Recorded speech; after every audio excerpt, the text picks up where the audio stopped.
하나님 아버지 감사합니다. 하나님을 아버지로 모시고 또 함께 그리스도 안에서 형제와 자매가 된 저희들이 일주일 동안 흩어져 있다가 다시 모일 수 있게끔 인도해 주신 것 감사합니다. 다시 한번 하나님의 가족으로서의 하나됨을 확인하는 시간 되게 해주시고 또 민족의 명절 기간을 맞이해서 육신의 가족들과의 관계도 더 한층 돈독해지는 기간이 되게 해 주옵소서. 예수님 이름으로 기도하옵나이다. 아멘. 개인의 성장과 공동체의 성장이 반드시 일치하는 건 아니죠. 우리가 육신적으로 봐도 아직 나이가 좀 어린 미숙한 아이들이 있고 또 성숙한 육체적으로 성인들이 있듯이 정신적으로나 인격적으로도 우리가 대화를 나눠보거나 함께 생활하다 보면 굉장히 인격적으로 성숙한 사람이구나 이렇게 느낄 수 있는 사람이 있고 아직은 많이 좀 정신적으로나 인격적으로 부족하구나 이렇게 느껴지는 사람이 있죠. 이렇게 한 개인이 신체적으로나 정신적으로 그 차이가 있듯이 공동체도 마찬가지. 우리가 함께 묶여서 단체 생활을 하는 공동체도 어리거나 성숙하는 정도가 다릅니다. 우리들은 흔히 개인적인 성숙은 많이 생각하는데 우리가 소속되어 있는 이 공동체의 성장과 성숙에 대해서는 그렇게 많이 생각하지 않고 살아가는 수가 있죠. 사실 나라만 하더라도 남북한이 서로 분단된 지 한 70년이 되지 않았습니까? 그 남한 공동체와 북한 공동체를 비교해 보면 성숙의 정도가 좀 다르죠. 그 북한을 비정상적인 국가라고 보지는 않지 않습니까?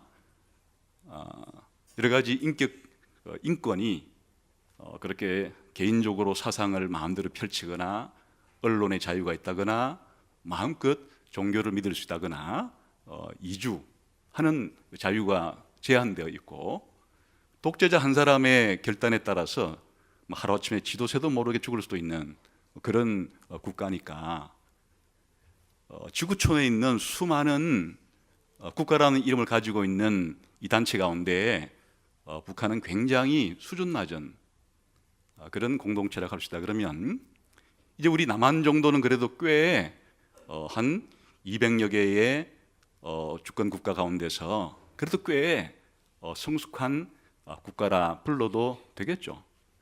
어느 정도 그런 민주화와 경제 성장을 또 인권 등 여러 가지 지표를 가지고 볼 때 그래도 세계 200여 개 나라 가운데 적어도 한 12, 20위 안에권에는 들어가는 좀 성숙한 예전에 비하면 많이 성장한 그런 국가 공동체다 이렇게 생각할 수도 있을 것입니다.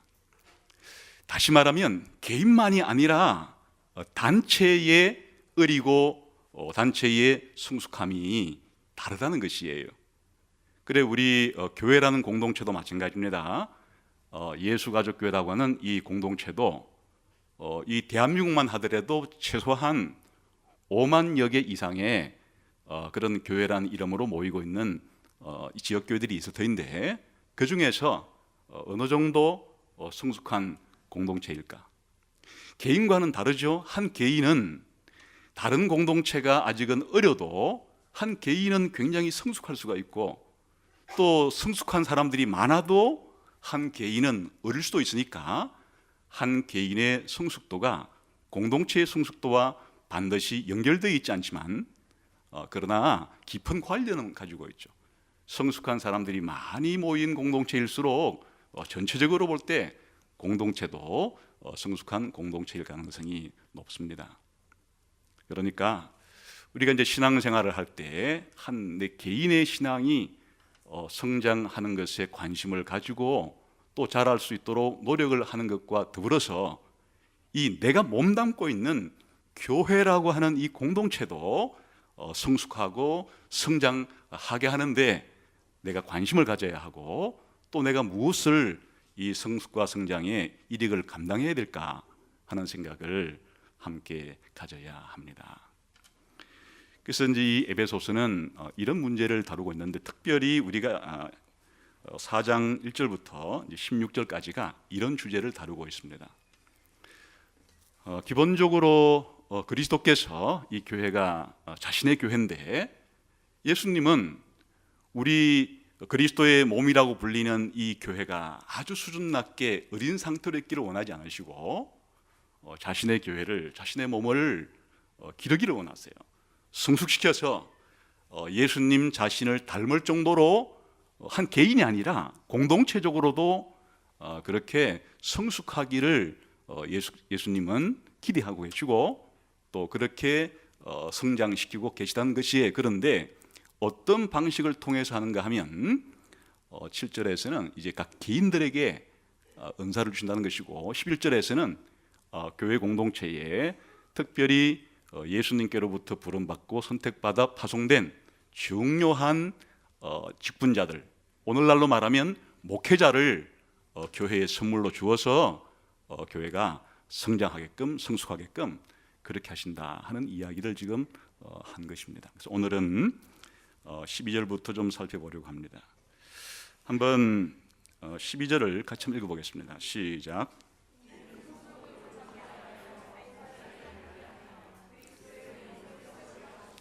이제 이 12절은 11절과 아주 밀접한 관계가 있죠. 11절에서는 예수님께서 사도, 선지자, 복음 전도자, 목사와 교사라고 불리워지는 일단의 사람들을 교회에 주셨다는 얘기, 여기에 삼으셨다는 얘기가 교회에 주셨다는 얘기. 그러면 교회에 있는 이런 목사와 교사와 같은 직분을 받은 이 사람들과 12절이 무슨 관계가 있을까 하는 게 이제 12절이 중요한데, 보시게 되면 이 세 가지 어구가 기록되어 있죠. 하나는 성도를 온전하게 한다, 그리고 봉사의 일을 하게 한다, 그리고 그리스도의 몸을 세우게 한다. 이 세 가지의 어떤 활동이 있는데, 이게 이제 무슨 관계가 있냐는 것이에요. 그래서 이것이 그렇게 읽었을 때 이렇게 쉽게 이해되는 구절은 아니어서 여러 가지의 해석이 생기게 되는, 참 다양한 해석들이 생겨나게 돼요. 이 세 가지 일을 목회자가 다 한다, 앞에 11절에 나오는 이 사람들이 다 한다고 해석을 하는 사람들이 있어요. 그런데 쉽게 말하면 앞에 나오는 목사와 교사 같은 이런 사람들이 성도를 온전하게 하기도 하고, 또 봉사를 하기도 하고, 그리스도의 몸을 세우기도 하고, 이렇게 이 세 가지를 하는 사람이 교회에 있는 지도자들이 그걸 다 한다, 이렇게 해석하기 정반대에 있어서 그리스도께서 교회에 이런 직분자를 줬는데, 실제로 그리스도의 몸을 세우는 것도 성도들이고, 봉사일을 하는 것도 성도들이고, 그리스도의 몸을 세우는 것도 성도들이고, 정반대 극단에 있어서 이 모든 일을 하는 사람이 성도들이다, 이렇게 해석하는 사람도 있어요. 그 중간에 목회자가 하는 일도 있고 교회가 성도들이 하는 일도 있다고 보는 것 중에서도 또 견해가 다양한데, 이 앞에 1번, 2번은 목회자가 하고, 쉽게 말하면 목회자가 성도를 온전하게 하고 봉사일을 하고, 이 그리스도의 몸을 세우는 것은 함께 한다, 이렇게 해석하든지, 또 어떤 해석가들은 여기에 목회자는 1번만 하는 거예요. 성도들을 세우고 나머지 봉사를 하고 교회를 세우는 것은 성도들이 하는 일이라, 이렇게 하는 해석도 있고, 또 어떤 해석들은 일단 이 관계가 어떻게 되는가 하니까 목회자가 성도를 온전하게 하면 그 다음에 봉사를 하는 것은 성도들이 봉사를 하고, 그리스도의 몸을 세우는 것은 목회자와 성도가 함께 몸을 세운다. 성경을 해석하는 쉬운 건 아니죠.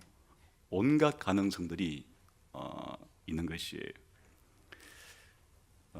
이 중에서 이제 주된 해석의 중요한 핵심처는 어디 있는가 하니까, 두 번째, 이 봉사의 일을 한다고 한 이게 목회자가 봉사를 하는 것을 가리키는 것일까, 아니면 일반 성도들이 봉사를 하는 것을 가리킬까, 여기에 따라서 굉장히 교회에 대한 이해가 달라지게 되는 것이지. 목회자가 일방적으로 교회 안에 있는 모든 일을 봉사를 통해서 다 이루어간다는 것은 상당히 교회를 성직자 중심의, 목회자 중심의 그런 구도로 이해하는 것이고, 목회자가 성도들을 온전하게 하지만은 봉사는 제각기 모든 성도들이 봉사를 함으로써 교회가 함께 성장한다고 보는 것은 목회자의 역할과 성도들의 역할, 이 두 가지가 함께 균형을 이루어야만 교회가 세워지게 된다는 생각이니까 교회를 바라보는, 교회의 성장을 바라보는 데 있어서 이 해석은 상당한 차이가 있는 것이에요. 저는 성경을 읽고 또 여러 사람들의 견해도 비교해보고 연구하면서 후자의 해석이 더 낫다고 생각해요.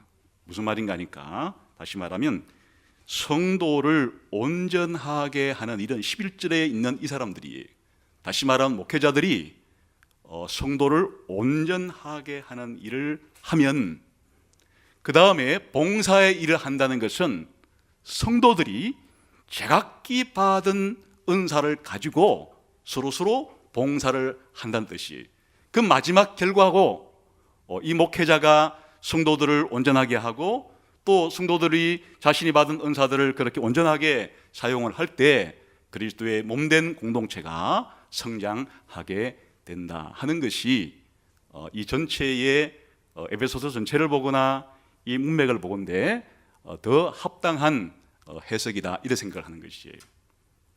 그렇게 생각하는 데는 두 가지 이유가 있는데, 하나는 여기에 우리말에는 잘 드러나지 않지만 헬라어 원래 원문에는 성도를 온전하게 하여라는 앞에 쓰여진 전치사와 뒤에 봉사의 일을 하게 하고 그리스도의 몸을 세우게 한다는 데 쓰인 전치사가 달라요. 이게 뭘 말하는가 하니까, 만일 이 세 가지가 전부 11절에 나오는 목회자가 다 하는 일이라면 굳이 전치사를 바꿀 필요가 없고 똑같은 전치사를 사용해 가지고 목회자가 성도들도 온전하게 하고 또 목회자가 봉사의 일도 하고 또 목회자가 교회를 몸을 세우는 데 있어서 이 전치사가 굳이 바뀌어야 될 이유가 없는 것이에요. 그러나 이렇게 이 전치사를 예민하게 구분해서 썼다는 것 자체가 무엇인가 하니까, 목회자가 성도들에게 하는 사역과 성도들이 하는 사역의 이 변화와 발전을 암시해 줄 수가 있기 때문에 이 전치사가 서로 다르다는 것을 기초로도 목회자가 다 한다는 해석보다는 봉사의 일은 성도들이 하는 것으로 해석하는 것이 더 옳겠다, 그래 생각한다는 뜻이에요. 두 번째는 모든 해석은 문맥 속에서 이해를 해야 되는데, 지금 사도 바울이 이 에베소서를 통해서 전해주려고 하는 것은 그리스도께서 소수의 목회자들에게 많은 은혜를 주었다는 것을 이야기하기보다도 그리스도의 풍성한 은혜는 모든 성도들에게 엄청난 복을 주신다는 것에 강조점이 있다는, 전체를 볼 때. 그래서 에베소서를 시작하면서도 아버지 하나님의 창세적인 선택이 목회자만을 선택했다는 얘기가 아니에요. 그리스도께서 우리의 죄를 속죄하시고 구속하는 일이 목회자만 했다는 얘기가 아니고 모든 성도도 했다는 얘기고, 성령님께서 우리의 인이 되시고 보정이 되는 것이 소수의 목회자만을 위한 것이 아니고 성도 전체를 위한 것이, 다시 말하면 그리스도께서 혹은 삼위 하나님께서 이 교회를 건설할 때 교회 전체에 대한 은혜를 베푸심과 교회 전체를 완성시키는데 목적이 일단 있다. 전체를 볼 때 그렇다는 것이 에베소 전체 목적이. 더구나 이 7절부터 16절까지가 하나의 단락인데 7절 앞에 한번 볼까요? 시작. 우리 그리스도의 선물의 분량대로 은혜를 주셨나니, 이 시작 부분을 각 사람에게 은혜를 주신 것을 이야기하고 있어요. 그리스도께서 성도 한 사람 한 사람 개개인에게 서로 다른 독특한 이런 은혜를 주신 이야기를 시작하고 이제 이 문단이 시작이 되는 것이지. 그리고 이 문단의 끝을 16절을 봅시다. 시작. 그에게서 온 몸이 각 마디를 통하여 도움을 받음으로 연결되고 결합되어 각 지체의 분량대로 역사하여 그 몸을 자라게 한다. 여기에 각 지체의 분량대로라는 것이 아까 7절에 나오는 것처럼 각각 은사를 받은 것들을 각각 사용을 함으로써 교회가 자란다.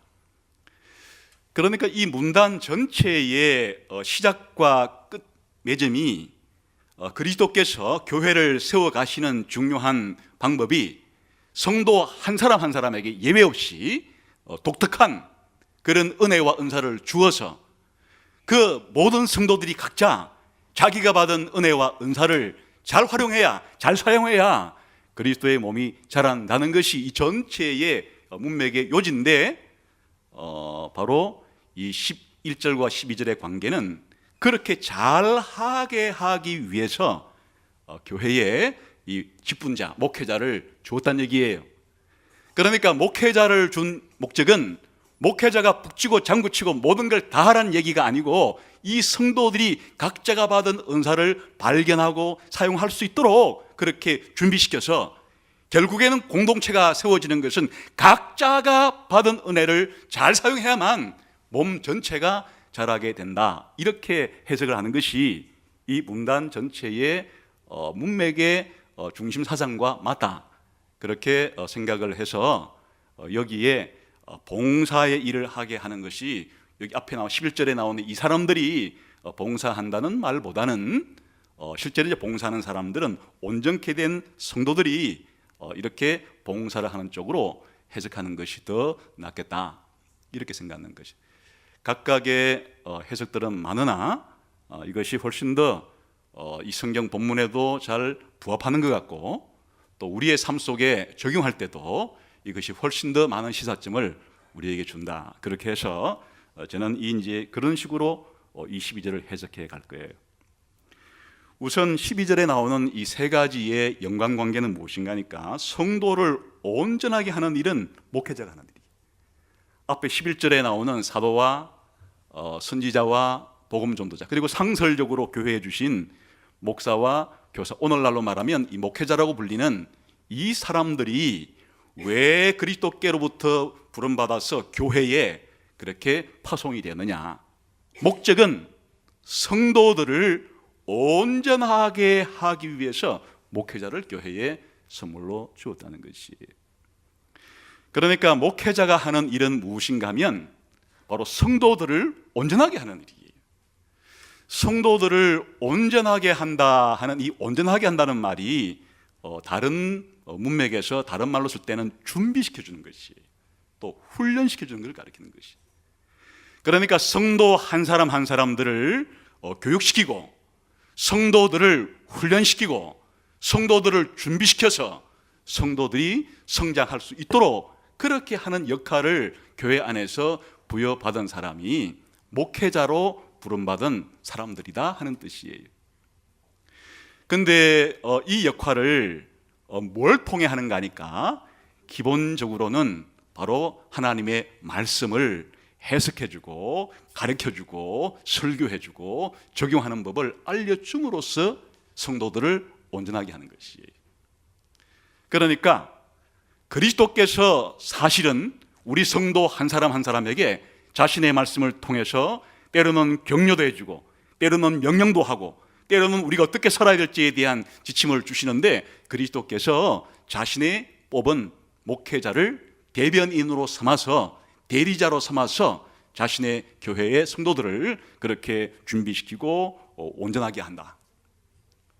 우리가 오늘날의 용어로 말하면 설교하고 또 가르쳐주고 또 개인적으로 하나님 말씀을 풀어주고 적용해 줌으로써 성도를 온전하게 한다, 그런 뜻이에요. 그렇게 되면은 그 다음에 이제 이 봉사의 일이라는 게 누가 하는 것인가 하니까 아까 7절과 16절에서 보았듯이 예수님께서 만일 교회의 이 사역을 일반적인 성도들은 아무런 사역을 하지 않고 단순히 교회 예배에 참석만 했다가 가게 하고 나머지 교회가 해야 되는 예배와 교육과 봉사와 선교와 전도의 모든 일을 극소수의 목회자들에게만 그렇게 하기를 원했다면 왜 그리스도께서 우리 각 사람에게 적절하게 분량대로 은사를 주시고 또 왜 16절에서 몸이 자라는 데는 우리 각 사람의 사역을 따라 봉사를 해야만 몸이 성장한다고 말하는 것이, 다시 말하면 예수님께서 우리 성도 한 사람 한 사람에게 다 제각기 맞는 그런 은혜와 은사를 준 것은 모든 성도들이 그 은사들을 제각기 자기가 받은 분량대로 제각기 봉사를 해야만 몸 전체가 성장하게 된다. 우리 인체도 마찬가지죠. 아무리 두뇌가 중요하다고 해서 모든 감각기관을 동원해서 사태를 파악하고 모든 운동기관을 시켜가지고 운동을 하게 한다고 해서 달랑 목 위로 머리 부분만 있다 그러면 몸 전체가 어떻게 기능하는가? 머리 밑에 있는 사지 백체의 온갖 이런 장기들도 제각기 하는 역할이 있어서 이런 두뇌의 지시를 받아서 각각 심장은 심장의 역할을, 핏줄은 핏줄의 역할을, 제각기 간은 간의 역할을 그렇게 행할 때 온몸 자체가 성장을 하고 제 역할을 하는 것과 같이 그리스도께서 이 교회를 섬기는 것은 모든 성도들에게 맡겨주신 사명이다. 그러니까 넓은 의미에서 우리가 봉사를 하는 것을 사역을 한다는 말로 바꿀 수 있겠죠. 또 사역한다는 말을 다른 말로 바꾸면 봉사한다고 말할 수 있겠는데 사실은 모든 성도들이 사역자다, 모든 성도들이 봉사자다, 그런 뜻이에요. 그래서 여기에 봉사의 일을 하게 한다 하는 것은 바로 성도들이 각자 받은 은사들을 가지고 봉사를 그러면 잘해야 되는 거예요. 아무리 재능이 많아도, 음악적인 재능이 크고 또 여러 가지 대인관계를 잘 맺는 재능이 커도 우리 영아부 아이들처럼 어릴 때는 그 기능을 발휘할 수 없어요. 이제 중고등부 이상이 되고 청년부가 되게 되면은 각자 자기들이 받은 은사를 가지고 공동체 전체를 위해서 사용하는 모습을 보게 돼요. 그러니까 목회자가 하는 일은 이 성도들이 잘하게 해주는 일이에요. 그럼 잘하게 되면은 각자 자신이 뭘 해야 될지, 우리가 어떤 은사를 받아가지고 어떻게 이 공동체를 위해서 사용해야 될지, 봉사해야 될지를 알게 된다. 그래서 이 봉사는 모든 성도들 6절과 7절과 16절에 나오는 이 각 사람 모든 성도들이 하는 것이다, 그런 말. 그렇게 할 때 마지막 그리스도의 몸을 세운다. 여기에 그리스도의 몸은 지금 교회를 가리키는 거예요. 교회 공동체를 가리키는데 교회 공동체를 그리스도의 몸이라고 표현한 거예요. 이렇게 할 때 공동체가, 개인이 아니에요. 그리스도의 몸이라고 하는 교회라고 하는 공동체가 세워진다. 다시 말하면 자라게 된다. 그러니까 교회가 이 공동체적으로 성장하는 데 있어서는 양자의 역할이 제각기 중요한 것이, 목회자 역할도 중요하고 각 성도 역할도 중요하고, 어느 한쪽은 중요하고 어느 한쪽은 중요하지 않은 것이 아니라 양자의 역할이 다 필요하고 다 중요하나 영향력의 정도에 있어서는 단지 차이를 가져올 수 있겠죠. 예를 들면 우리가 건물을 짓는데 혹은 영화를 만드는데 총감독이라는 사람들이 있죠. 수많은 다양한 일을 할 수 있는 사람들을 끌어모아서 진두지휘해서 한편의 건물을 짓고 한편의 영화를 만들어내는 이런 그 감독이 굉장히 여러 영화를 만드는, 만약에 1000명이 영화를 만들었으면 1000명이 만든 영화의 1000분의 1이지만 역할면에 있어서는 다른 모든 사람들을 총 진두지휘한다는 점에서 영향력이 더 클 수는 있죠. 건물을 짓는데 한 채의 아파트를 짓고 이런 거대한 단지를 짓는데 만약에 1000명의 사람들이 아파트 한 채를 짓거나 단지 하나를 짓는데 동원되었다 할지라도 공사의 총감독이 하는 역할은 제각기 일을 맡아서 한 다른 사람들의 일부분이긴 하지만 전체를 진행시켜 나가는 일에 있어서 역할은 다르다. 그런 차이가 있다는 거예요. 목회자와 성도들이 하는 제각기 역할들을 감당할 때 그리스도의 몸이 성장하게 된다.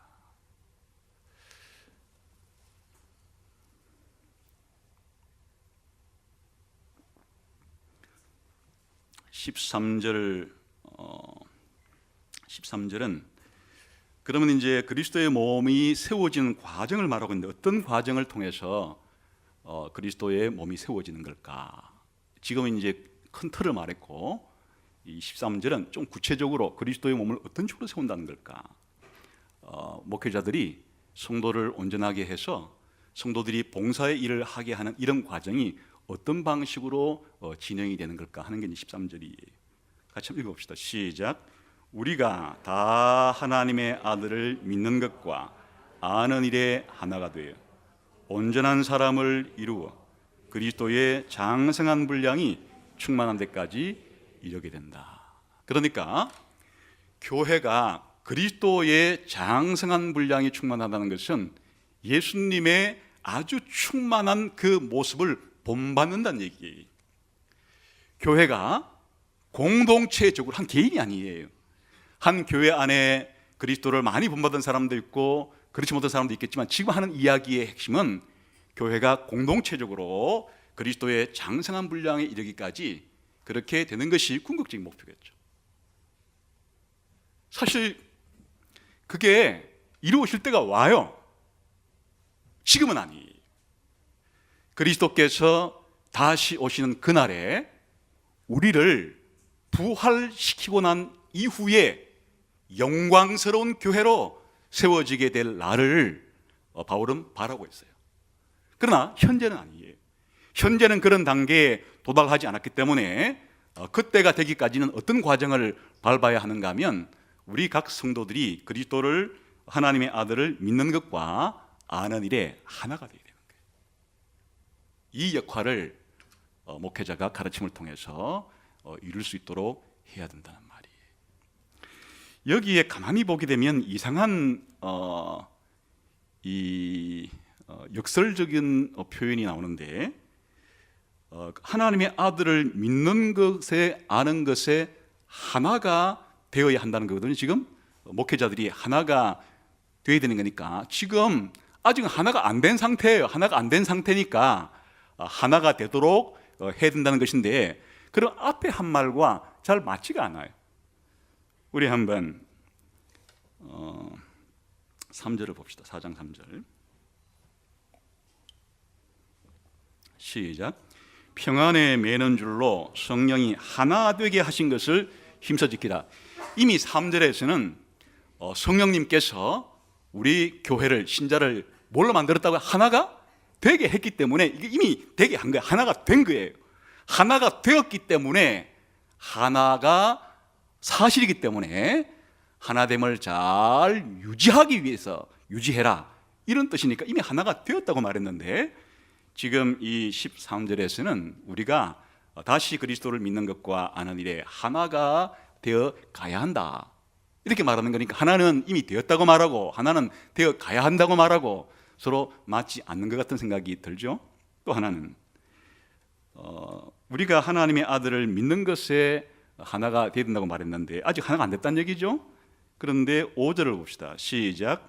주도 한 분이요 믿음도 하나요. 이미 5절에서는 우리 예수 믿는 사람들이 믿음이 뭐라고요? 하나라고 말했는데 지금 13절에서는 하나가 되어야 된다고 말하고 이렇게 이 두 가지가 서로 대조를 이루어서 이렇게 이 두 가지가 이게 아주 역설적이다 이런 생각이 들게끔 만들어요. 이것은 왜 그런가 하니까 이런 뜻이에요. 우리가 예수님을 처음 믿을 때 예수님을 믿는 믿음이 하나예요. 예수 믿어서 구원 받는다고 말할 때 그 예수님을 믿는 믿음은 하나지 그 믿음이 여러 개여야 어떻게 구원을 받을 수가 있겠어요. 그 예수님을 믿는 믿음은 하나예요. 예수님이 그리스도이심을, 예수님이 하나님의 아들이심을, 예수님이 주님이라는 것을 믿는 이 믿음은 하나인데 그게 예수님을 처음 믿을 때 성령이 하나 되게 해주신 것인데 그러나 믿음의 내용이 그것만 있는 게 아니에요. 이제 그렇게 예수님을 믿고 신앙생활을 하기 시작하면 우리가 믿어야 될 내용은 더 많다는 것을 알게 돼요.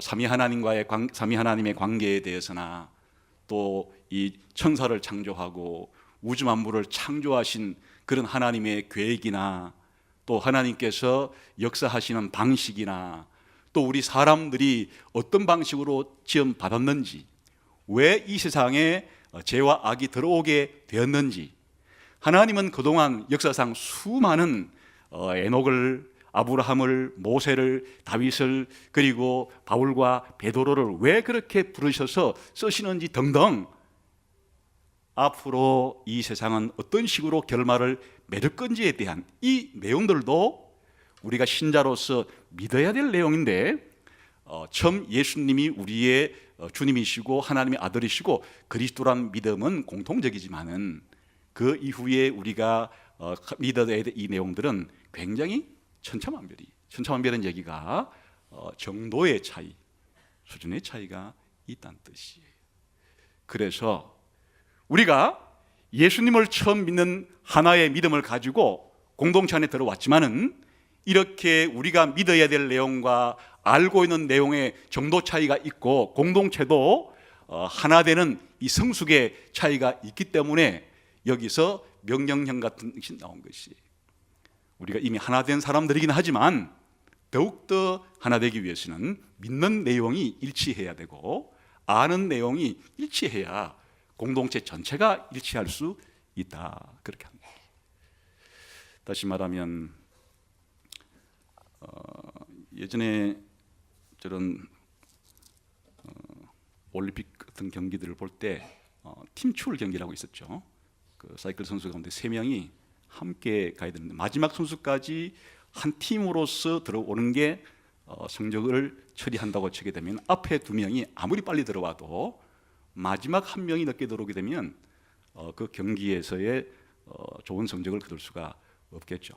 무슨 말인가 하니까 공동체적으로 좋은 공동체이고 성장한 공동체다라는 공동체적인 기준을 가지고 바라볼 때 그 안에 성도들이 이 그리스도를 믿는 믿음과 그리스도에 대한 지식이 너무 천차만별이면 하나 될 수가 없겠죠. 예수님을 믿는다는 것은 공통적인데 나머지 문제에 대해서는 제각기 믿는 바가 다르고 이해하는 바가 다르게 되면 어떻게 하나가 될 수가 있겠어요. 그러니까 그리스도에 대한 믿음만이 아니라 신론에 대한 지식도, 인간론에 대한 지식도, 교회론에 대한 지식도, 구원론에 대한 지식도, 종말론에 대한 지식도, 어떻게 우리가 이 땅에서 살아가야 될지에 대한 기독교 윤리에 대한 지식도 우리가 아는 것과 믿는 것이 점차 이 수준이 점점 비슷하게 함께 자라가야 함께 한 공동체로서 성숙한 공동체가 되어 간다, 그런 뜻이. 그래 목회자가 성도들을 제각기 알아서 믿어, 믿고 싶은 대로 믿으란 말이야. 이렇게 내버려둬서는 안 된다는 것이. 성도들에게 말씀을 통해서 설교하고 가르치고 공부를 통해서 우리가 그리스도를 믿는 것과 아는 일에 일치를 이루어서 공동체적인 성숙을 이루게 된다. 그게 그 다음에 나오는 말이에요. 온전한 사람을 이룬다 하는 이 표현 자체가 한 개개인의 온전한 성숙을 말하는 게 아니고 지금 문맥상 공동체를 가리키는 것이. 이 에베소서에서는 이 사람을 개개인만이 아니고 이 교회라고 하는 공동체를 사람으로 부른 경우가 있어서 아까 전에 우리가 보진 않았지만 더 2장을 가보게 되면 유대인과 이방인 가운데 예수 믿는 이방인과 예수 믿는 유대인을 한 세 사람으로 만들었다.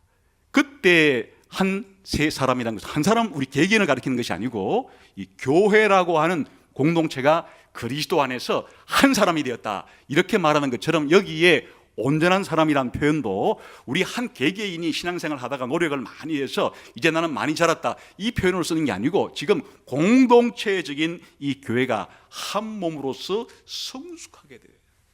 그게 온전한 사람이 되어, 그런 말이에요. 그리스도께서는 우리의 이 예수가족교회를 구체적인 예로 들게 되면 이 가운데 소수의 몇 사람만 성장하고 절대 다수의 대다수의 성도들은 그리스도를 믿는 것과 아는 일의 최저 생계 수준으로 머물기를 원치 않는다는 뜻이. 모두가 다 그리스도의 이 부요하심과 풍요로우심에 은혜의 복음에 성도들이 점점 자라서 능할 것이 자라가지고 점점 공동체 전체적으로 볼 때 이 그리스도를 믿는 믿음과 아는 일이 하나가 되어서 공동체 전체가 온전한 공동체가 되었다, 온전한 사람이 되었다, 이렇게 되도록 되어야 한다 하는 것이. 물론 이 현실에서는 그 공동체의 온전함 수준이 천차만별이겠죠. 5만 한국 교회를 내세우게 되면 1등부터 5만 등까지 만일 순위를 매길 수 있다 그러면 그렇게 천차만별이겠죠. 그러나 예수님이 기대하시는 것은 전반적으로 교회라는 공동체, 세상보다는 월등하게 나은 공동체가 되어야 하는 수준으로 그렇게 온전한 사람을 이루어야 된다. 그래 이제 목표 지점이 있어요. 방향이 없이 교회가 자란다는 것이 아니고 교회는 그냥 그리스도예요. 그리스도가 교회의 기초고 그리스도가 교회의 그 전부예요.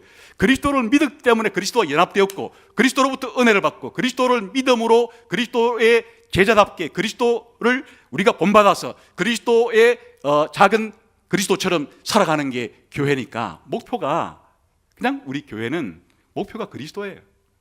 그래 그리스도의 장성한 분량이 이르는 데까지 우리가 자라가야 된다.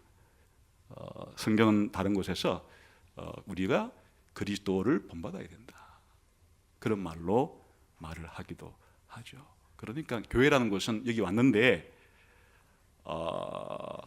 외부인이 불신자가 교회라는 공동체에 들어왔을 때 여기서 무슨 냄새를 맡아야 되는가 하니까 그리스도에는 보지를 못했지만은 뭔가 그리스도가 살아 계시다면 이런 모습을 띠지 않았을까, 이런 생각과 이런 행동을 하지 않았을까라는 향취를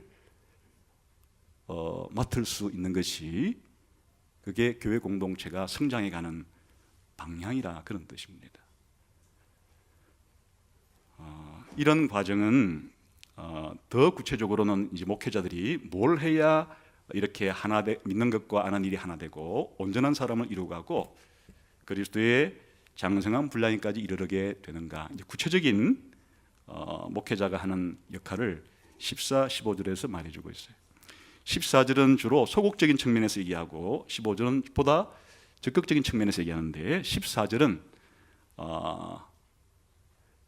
성도들을 잘 가르쳐서 성도들이 이단에 빠지지 않게 해주는 거, 또 이 세상의 사고방식에 물들지 않도록 해주는 역할이니까 공격적인에 대해서 방어를 하는 거예요. 이단의 공격에 대해서 세상의 가치관의 공격에 대해서 잘 이렇게 보호해주는 그런 역할을 한다는 뜻이고 15절은 더 적극적으로 성도들이 자신들이 진리를 믿는 것과 또 사랑으로 실천하는 것에 있어서 조화를 이루게끔 해 주어야 한다는, 다시 말하면 우리가 지식과 행동, 우리가 신앙과 우리의 실천이 함께 어우러진 생활을 할 수 있도록 그렇게 해줘야 된다, 그런 뜻이. 읽어봅시다. 14절 시작. 이는 우리가 이제부터 어린아이가 되지 아니하여 사람의 속임수와 간사한 유혹에 빠져 온갖 교훈의 풍조에 밀려 요동하지 않게 하려 함이라. 그러니까 이런 설교, 또 우리가 예수대학 시간에 하는 그런 공부 혹은 주일학교 교육을 통해서 소극적으로는 뭘 하려고 하는가 하니까 이단들이 우리를 낚아가려고 할 때 거기에 대처할 수 있도록 사실 가르쳐 주는 것이. 더 폭넓게는 항상 교회는 교회가 살던 시대의 문화와 영향을 주고받아서 교회가 사회에 영향을 끼칠 수도 있고 그 사회가 교회 거꾸로 교회에 영향을 끼칠 수도 있어서 교회가 사회의 문화에 물들게 되면 세속화되었다고 표현하고 적극적으로 교회가 이 세상을 변화시키는 것을 우리가 복음화했다 이렇게 말하는데, 세속화와 복음화 사이에 끊임없이 줄다리기를 하는 것이 교회가 세상 사람들에게 좋은 선한 영향을 미칠 수도 있고 그럼 세상 사람들이 바뀌게 되겠죠. 그럼 반대로 세상 사람 교회에 영향을 미치게 되면 교회가 오히려 거꾸로 그 시대의 세상 사람들처럼 이렇게 변하게 되는 그런 거를 하지 못하게끔 가르쳐 주는 게 이런 목회자가 하는 중요한, 혹은 교회 안에서 저와 더불어서 교사와 그리고 가족장과 강사의 직책을 맡은 사람들이 하는 역할의 소극적인 면은 바로 이런 역할들을 해주는 것이다. 더 적극적으로 것은 15절 시작. 오직 사랑 안에서 참된 것을 하여 범사에 그에게까지 자랄지라. 그는 머리니 곧 그리스도라. 여기에 사랑 안에서 참된 것을 말한다는 건 참된 것이 진리를 가리키는 것이에요. 진리를 말하는데 사랑 안에서 해야 된다. 다시 말하면 우리가 믿는 바와 우리가 행하는 바가 조화를 이루어야 되는 거예요. 우리가 예수 믿어야 구원받는다고 하는 이 진리를 가지고 있는데 이 진리를 사람들에게 말할 때 폭력적으로 하거나 아니면 물량적으로 하거나 자신의 삶은 아주 엉망진창으로 살면서 그렇게 하게 되면 현실성이 효과가 없죠. 진리를 말하되 사랑 안에서 그 진리를 진짜 우리가 믿고 있는 사람들인 것처럼 행동으로도 그렇게 해야 한다. 이 두 가지가 점차적으로 조화를 이룰 수 있도록 점점 이렇게 될 수 있도록 그렇게 적극적으로 가르쳐 주는 것을 해야 된다. 그런 뜻이. 이제 이와 같은 과정을 통해서 16절은 마지막 총 결론을 내리는데 여기에 네 부류의 존재들이 나오는데 그리스도가 나오고 공동체 교회 전체가 나오고 목회자가 나오고 그리고 성도 각각이 나와요. 이 네 부류의 존재들이 16절에 상호 무슨 관계를 가지고 있는가 하는 것이 이제 총 결론으로 제시되고 있어요. 16절을 함께 봅시다. 시작.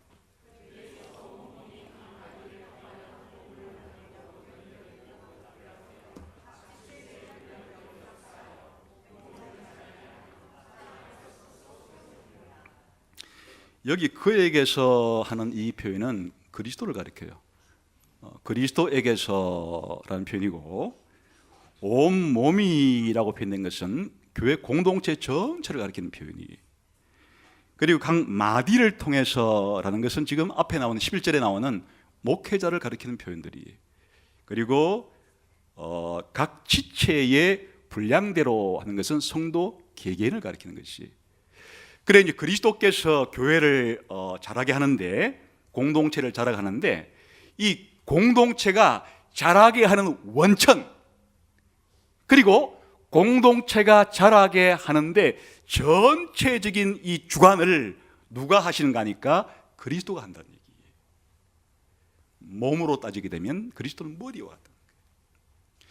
교회가 처음 설립되어지고 한 사람 한 사람이 그리스도의 몸 안에 편입이 되고 우리 각 사람들이 개인적으로 자라고 그리고 합쳐서 공동체적으로 자라는 이 모든 일의 첫 출발점이 그리스도 예수님이에요. 예수님이 이 교회의 전부예요. 라고 해도 과언이 아닐 정도로 교회는 예수님께로부터 은혜를 받아서 세워진 단체고 날마다 예수님께로부터 은혜를 받아야 정상적으로 기능할 수 있는 단체고 그리고 교회의 주인이 예수님이시고 교회가 자라야 될 목표가 그리스도시고 그러니까 그에게서 그리스도에게로부터 온몸이 자라게 되는 것이 그리스도가 제일 중요하죠. 그런데 그리스도께서 이렇게 하시는 방법이 어떻게 하는 것인가 하니까 각각의 지체들이 마디를 통해서 연합되고 결합되게 하는 거예요. 여기에 인체를 따지게 되면 뼈와 뼈를 연결시켜주는 관절이 필요하고 또 뼈와 살을 연결시키는 힘줄이라는 이런 역할들이 있어서 우리 인체의 수백 개의 뼈들을 서로 연결시켜주고 이 뼈들과 온 살덩이들을 다 연결시켜주는 이런 역할을 마디라고 표현하고 있는데 요즘 쓰는 용어로 말하면 관절과 힘줄처럼 전체 인체를 함께 연결시켜주고 묶어주는 이런 역할을 하는 사람들이 바로 11절에 나오는 목회자들이라는 거예요. 목회자들을 통해서 각 지체들을 연결시켜주고 결합시켜 주어서 각각 제 기능을 할 수 있게 해준다. 그리하여 이렇게 그리스도로부터 모든 은혜를 공급받는데 마디들을 통해서 연합되고 연결되어 있는 각각의 지체들은 7절에 나오는 각자 그리스도께부터 받은 은사들을 적절하게 사용을 할 때 온몸이 자라게 된다. 예수가족교회가 지금 어느 정도로 성숙한 공동체인지는 주님만 아시겠죠.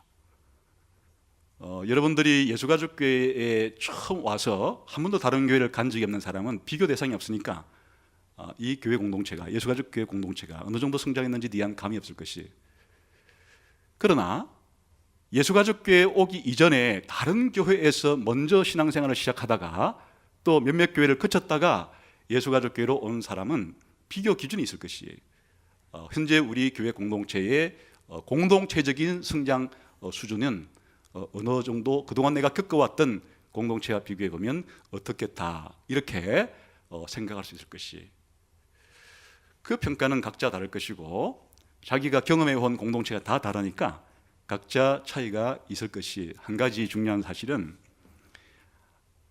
지금까지도 그랬거니와 앞으로 예수가족교회가 한 성도만이 개인이 문제가 아니라 교회 공동체 전체로도 성장하고 성숙한 그런 공동체, 교회가 되기 위해서는 일단 저와 같이 성도들에게 하나님 말씀을 가르치고 양육하는 일을 맡은 사람들이 역할을 제대로 해야 된다는 것이죠. 지난번에 설명을 드렸죠.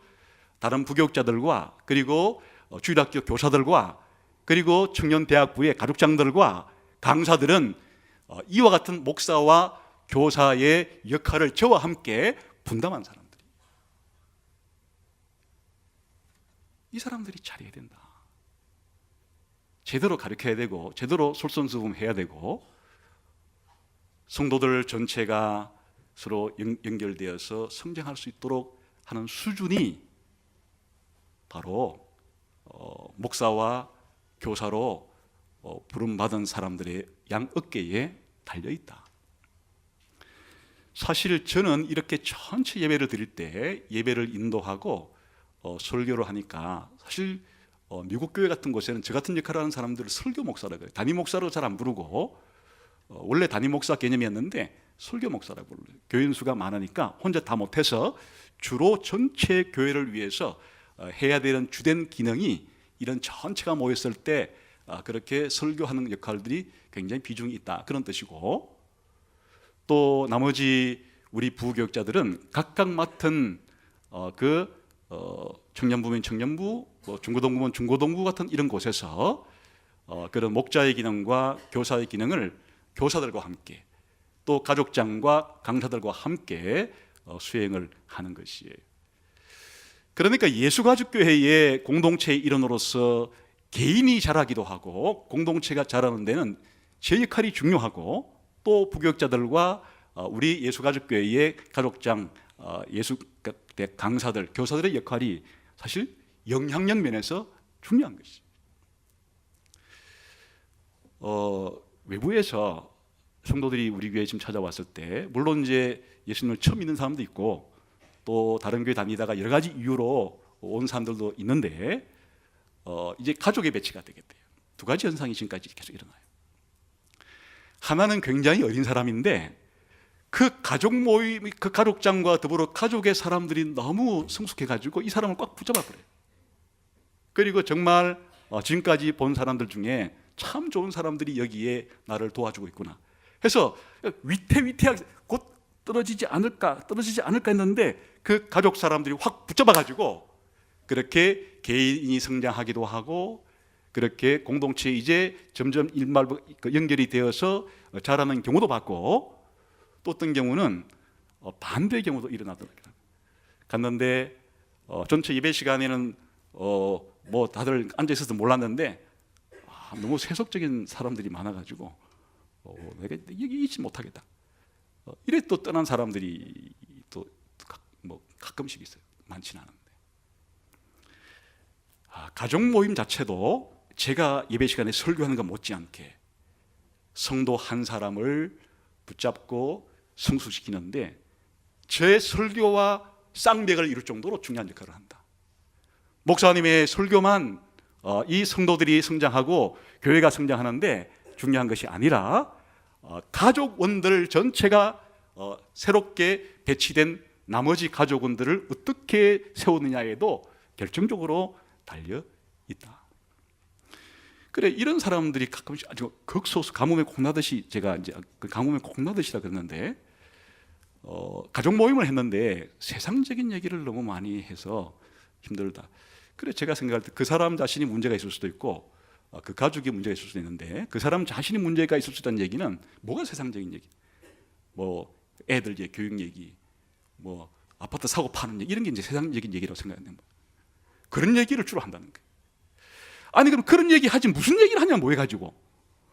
우리가 성경 공부를 하고 아파트를 사거나 팔 때, 또 이사를 하거나 할 때, 또 애를 기르거나 할 때 신앙적으로 어떻게 이런 일을 해야 하는지가 중요하지, 그런 이야기 자체를 안 하면 우리가 뭐 몸도 없는 천사들끼리 모이냐?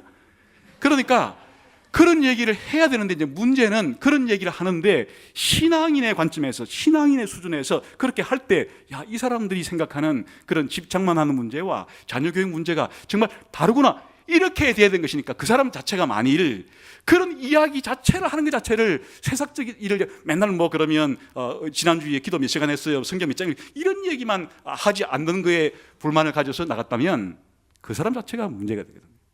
생각 자체가 잘못된 거예요. 그러나 후자의 의미로 그런 얘기 하는까지는 좋은데, 이게 뭐 세상에서 다른 사람과 같이 모였을 때 하고는 수준 차이도 하나도 없더라, 이렇게 되면은 그럼 우리가 문제인 거예요. 현재 모여있는 가족이 문제가 되는 것이. 결국에는 우리가 밥 먹고 잠자고, 쉽게 말해서 뭐 똥 싸고 애 키우고 이런 걸 하는 게 신앙이니까, 그걸 하되 우리가 믿는 예수님에 대한 신앙에 입각해서, 이 종말에 천국이 있다는 사실에 입각해서 그런 일들을 어떻게 해야 될까를 고민해야 되는 거니까, 이야기 자체에 무슨 뭐 세상적인 그런 건 없어요. 전부가 다 우리의 가족 모임의 토론 대상이고 대화의 대상이나, 무슨 생각 가지고 그런 일을 하는지, 무슨 생각 가지고 그런 일을 우리가 잘 해야 되는지를 수준 있게 해야 된다. 사실 사도 바울이 제시하는 이 교회는 이상적인 교회죠. 목회자도 아주 훌륭한 목회자이고, 성도들도 아주 훌륭하고, 공동체도 아주 잘하기를 그렇게 바랐으나, 실제로 그 당시에도 고린도 교회 가보게 되면은 그 고린도 교회 지도자들이 막 싸움박질하고 사색 당표로 나누어서 그냥 싸움박질을 했고, 그냥 거기에 도덕적인 수준도 일반 당시의 고린도 교회 도덕적인 기준으로 볼 때도 엉망인 그런 수준도 있었고, 현실적인 교회는 그런 거예요. 상대적으로는 예수가족교회가 20년을 지나오는 동안에 5만여 교회, 시골에 있는 할아버지들만 모이는 교회, 또 이제 막 개척된 교회들, 이런 교회에 비하면야 좀 성숙에 달지라도 여기에도 온갖 비리들과 온갖 미성숙함이 혼재되어 있는 교회일 것이에요. 그런데 그거를 그냥 당연시 여기서는 안 된다. 당연시 여기서는 안 되고, 우리가 나 개인의 신앙 성숙을 위해서 애쓰는 만큼 우리의 생각을 좀 바꾸어서 공동체적으로도 잘하는 데 신경을 써야 된다. 이 교회를 생각하는 시간이 물론 담임 목사니까 교육자니까 더 많겠죠. 아무래도 제가 뭐 일주일 내내 한 생각이 뭐겠어요. 그러나 우리 성도들 모두도 내가 여기에 몸담고 있는 교회이기 때문에, 우리가 나 혼자만이 아니라 어떻게 하면 내가, 우리 가족들이 더 좋아질 수 있을까, 우리 부서가, 우리 교회 전체가 더 성장할 수 있을까. 그래서 하나님을 아는 일과 믿는 일에 하나가 되고 우리가 온전한 사람을 이루었다고 말할 수 있을 정도로 그렇게 되어갈 수 있을까. 여기에 내 시간을 어떻게 봉사하면 좋지, 내가 가진 재능을 어떻게 봉사하면 좋지, 내가 가진 물질을 어떻게 사용하면 그렇게 될까 해서 좀 물질을 끌어요. 가정 모임이 잘 되는 비결은 돈 많이 쓰면 되는 거예요. 너무 세속적이라고요? 아니, 가족원들 중에서 끌어요. 주부님을 끌어서 밥 사주는 횟수를 지금보다 10배를 높이면 사랑 없다는 얘기가 왜 나오겠어. 밥 사주는데 모여서 맨날 기도하고 영적 얘기는 하는데, 밥 살 때가 되면 뭐 맨날 뭐 이 지갑 꺼내는 흉내하고 안 가져왔다는 얘기나 이러면은 그 뭐 어떻게 되냐 그거예요. 그러니까 우리가 몸을 가지고 사는 사람들로서 부딪히는데 우리 몸도 즐거워야 되지 않겠어요? 몸 즐겁다는 게 뭐겠어요? 자주 먹고 마셔요. 예수님 보고 먹고 마시는 사람이라 했던 것처럼 예수 가족과는 맨날 먹고 마시더라. 그 좋은 얘기잖아요. 먹고 마시는 게 서로 도움되는 게 아니에요? 그렇게 하고 우리가 어려움이 발생한 사람이 있을 때 좀 더 집중적으로 다른 사람들이 도와주는 것 이상으로 더 집중적으로 서로 도움을 주고, 그리고 어떤 고민이 있더라도 정죄하지 말고 그 고민에 대해서 우리가 받아주고, 사람의 다양성을 인정해 주면서 이런 형편도 있구나 그렇게 이해해 주고, 또 어떤 분들 이런 분들이 있어요. 어느 가족에 들어가 가족도 천차만별인데 가족에 들어갔는데 또 이런 경우도 있어요. 너무 그 사람들 가족들이 너무 좋다는 거예요. 신앙도 너무 좋고 부부 사이도 너무 좋고 또 경제적으로나 사회적으로도 너무 좋고 근데 나는 여러 가지 면으로 볼 때 너무 격차가 있어서 도저히 이 가족 모임에 있을 수가 없다. 이런 분도 있다 하더라고요. 가끔씩 보면 또. 교회니까 좀 여러 가지 갖춘 사람들 있다고 할지라도 그러지 못한 사람들에 대해서 얼마든지 열려 있어야 하고 그렇지 못한 사람들도 별로 여기 오니까 그런 거에 대해서 그 눈치를 안 주고 그래서 제가 옛날에 한 얘기가 있잖아요. 그 동막골에 보게 되면 머리 꼭 꼽아당긴 그 자매가 하나 있어요. 그 자매는 이제 일반 사회 같으면 다 정신병동에 가둘 자매인데 그 동막골에서는 마음껏 돌아다녀도 그 마을 사람들이 다 받아주고 하면서 그렇게 지내서 아주 행복하게 동막골에서는 살 수 있는 자매가 되었듯이 우리가 신체적으로 좀 많이 약하거나 혹은 경제적으로 좀 약하거나 여러 가지 사회적으로 약한 지체라 할지라도 여기 오니까 별로 그런 냄새는 안 풍긴다. 그런 냄새를 안 풍기는 분들이 너무 많았으면 감사해요. 사실 우리 교회 가운데 많은 분들은 그런 냄새를 전혀 풍기지 않는, 물론 전혀라는 말 하면 제가 좀 그렇고 거의 풍기지 않는 그런 성도들이 상당히 많다는 걸 알고 있어요. 좀 감사하죠. 그런 분들 때문에 지금까지 교회 그나마 이렇게 유지되어 왔다. 그렇게 해서 오늘 사도 바울이 제시한 이런 이상적인 교회는 아니라 할지라도 거기에 자꾸만 닮아가려고 노력하는 저와 그리고 우리 예수가족계 모든 사역자들 그리고 전체 우리 교인들도 넓은 의미에서는 사역자니까 모든 사역자들이 제각기 역할들을 감당해서 목표는 개인적으로만이 아니고 공동체적으로도 좀 성숙한 공동체를 갖고 나가자 하는 것이 오늘 바울이 한 이야기. 기도하겠습니다. 하나님, 우리를 교회의 한 공동체로 불러주신 것 감사합니다.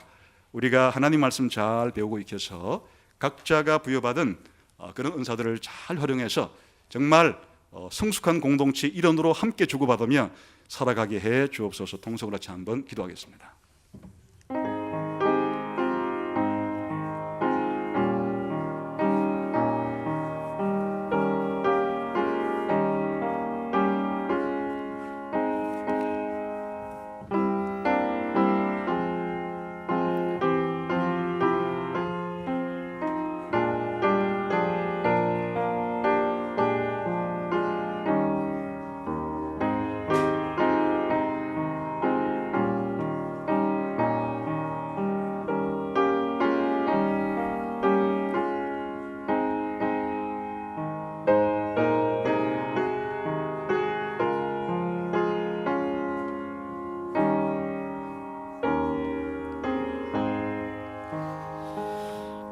하나님 아버지, 예수님 통해서 저희들을 한 가족으로 한 공동체로 만들어 주신 것 감사합니다.